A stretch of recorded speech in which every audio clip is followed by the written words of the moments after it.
Guys, if this content has given you value or entertainment or both, hit that subscribe button, hit that like button. It really helps with the algorithm and helps this content get seen by more people. Thanks.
Hey guys, Nathan Brandon Masters.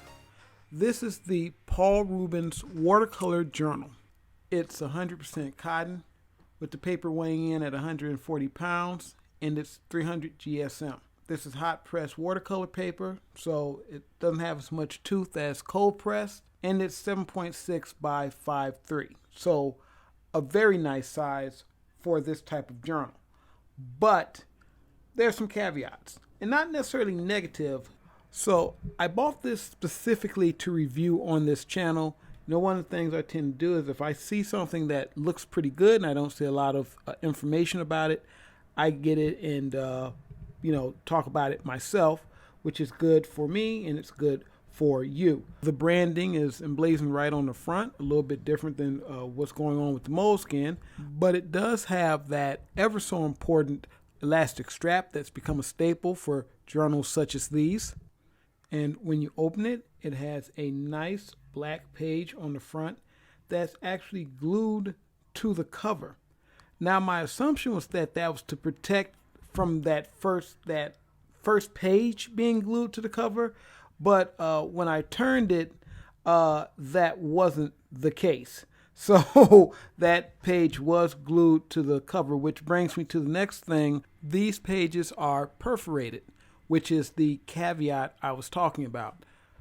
This is a very nice journal, but if you're a person that likes to do the dual page spreads and things like that, this might not be the thing for you. This is more of a journal for people who like to take pages out and maybe frame them or sell them. So that might be something you want to keep in mind.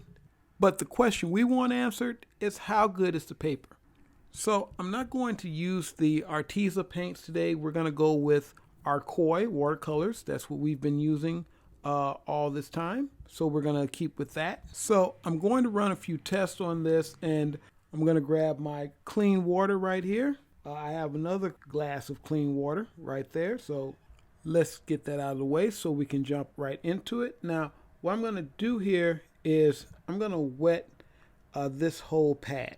I'm going to grab the big brush. I got this off of eBay in a pack of, a pack of 10. Again, inexpensive, but highly functional.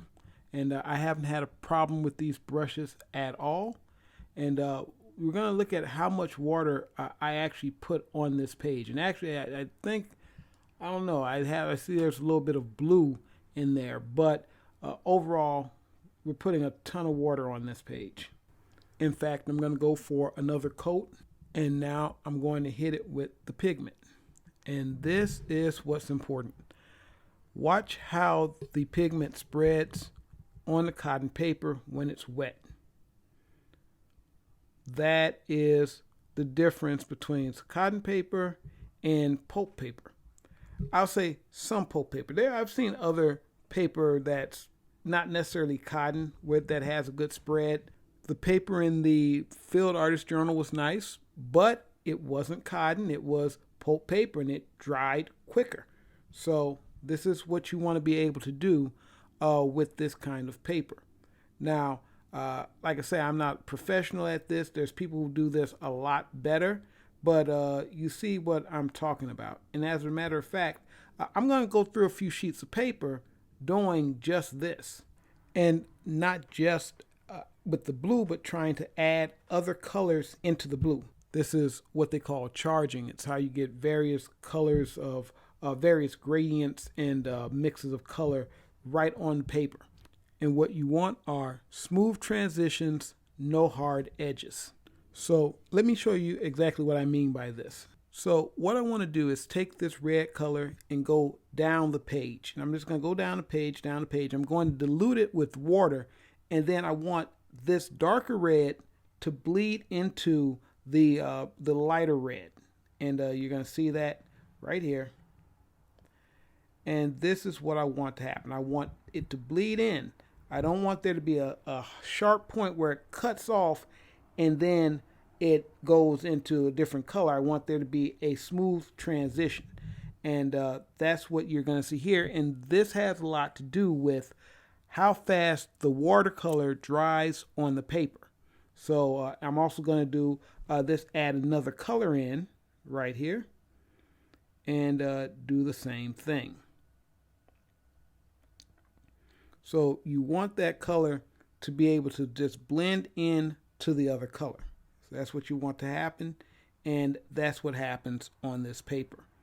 And you see this right here going all the way down to where the color fades out, and it's a clean fade. Now I'm going to try to pull some of that blue back up into the red, like literally just pull it up into the dark red right here. So this is mixing and reactivating the red. It's getting the blue in there, and you can see how it just blends on down. It's a nice blend. Now again, a professional could do that better, but you get the point. I'm ready for some art. Now I'm using Scotch Platinum Blue tape here for this. I just kind of did this for aesthetic reasons. This, with the paper being on the pad like that, it's not going to necessarily keep it from buckling. But when you're working with this kind of cotton paper, you will be amazed at how much water you can get on it before it buckles when you're doing 300 GSM paper. And even when it does buckle, it doesn't. It's a difference, but generally, you want to paste your paper down. Like I say, this page is still on the pad. So what I really wanted to do was just get the border around the image, so I have to tape it off, although it still didn't come out exactly where I wanted it. I'm going to add a little pigment so it starts to spread like it did before. You see that spreading through? And what I'm going to do is I'm going to do this image with just various, with various variations, with variations of blue. So I'm going to speed this up. But there actually are a plethora of inexpensive 100% cotton supplies that you can use. And let me be clear about the inexpensive. When I say inexpensive, I usually mean something that's like $20 or a little bit under. So like 15 to 20 bucks in there. And I do know that's expensive for some people. And to be honest with you, it's not cigarette money for me either. In fact, when I do my ink wash comics, you know what I do them on? Good old Canson XL. Yep, that's what I use.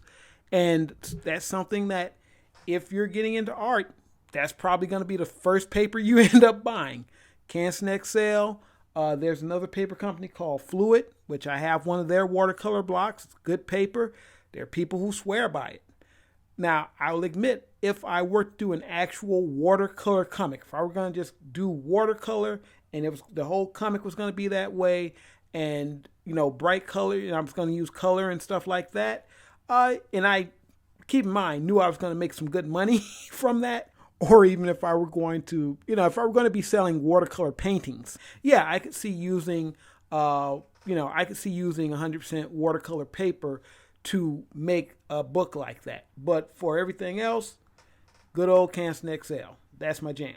It's pulp paper, which of course paper made from wood pulp, but it gets the job done. So you don't have to spend a lot of money just to make art. You can make art, and I know a lot of these videos people think I gotta have the best, but you just need the thing that gets the job done. And sometimes that even makes you a better artist because it makes you learn how to get around the limitations of some of the stuff that you have to use. But with that being said, I will give you a list of some relatively inexpensive art supplies, and you can check mykit.com.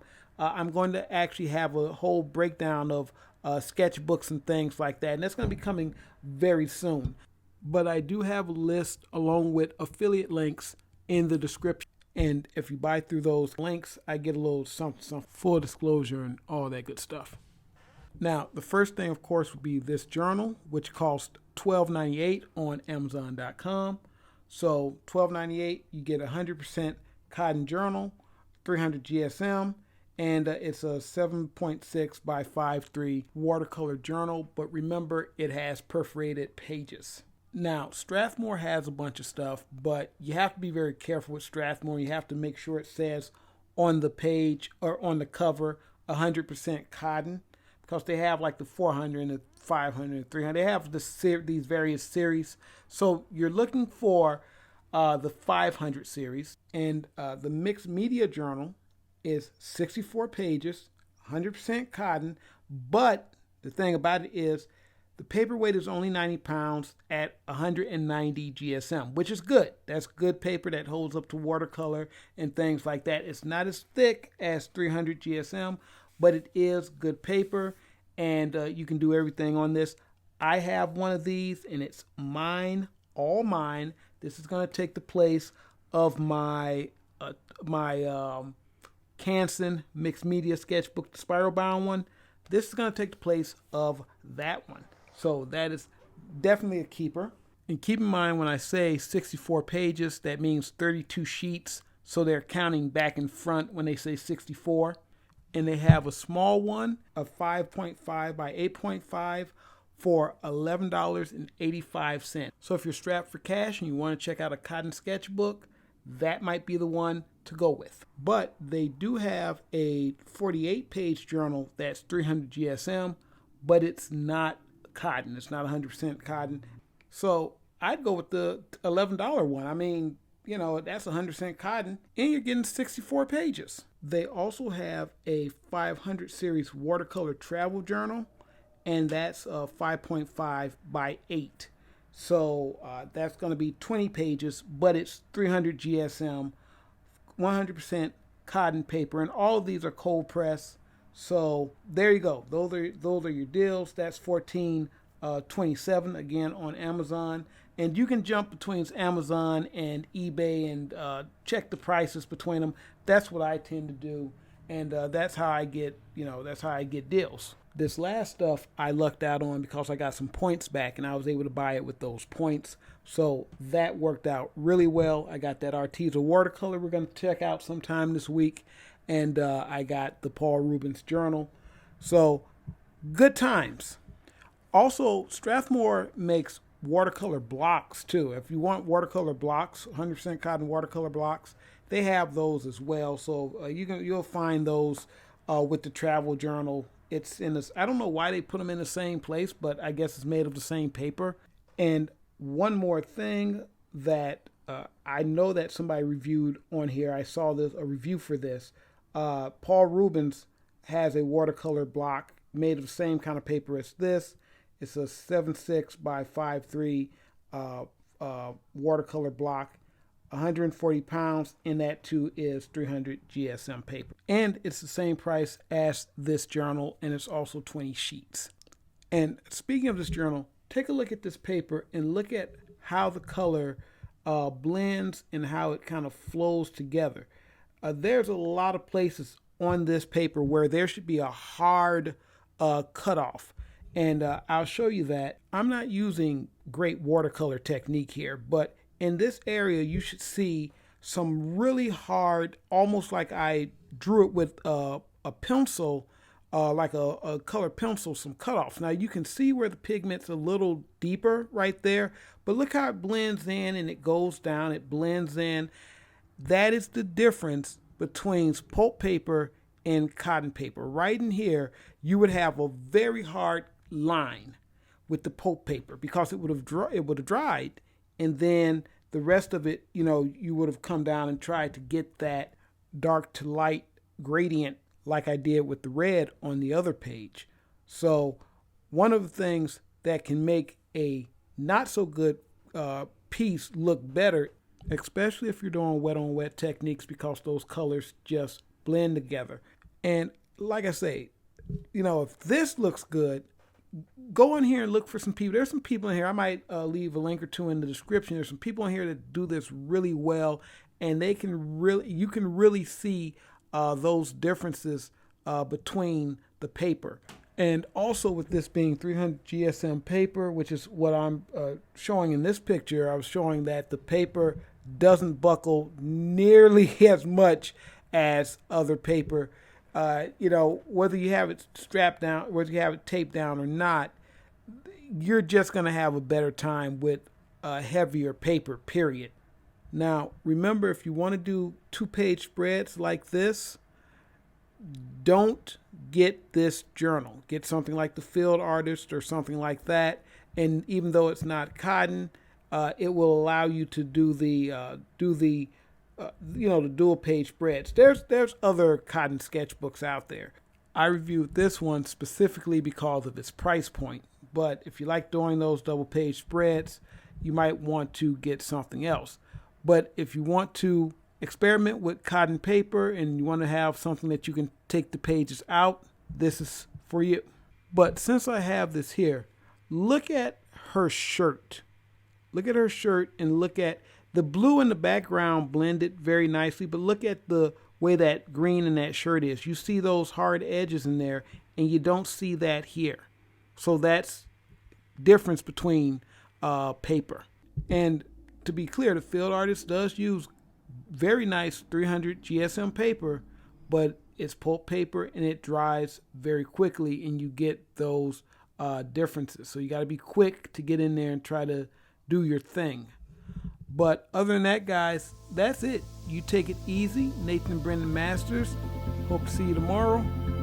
Awesome. Don't look back, we're here to stay. A life we knew would come one day. And this is it, the borderline to where the future leaves us behind. The fire will burn and never die. Looking through the eyes of a brand new life. It's so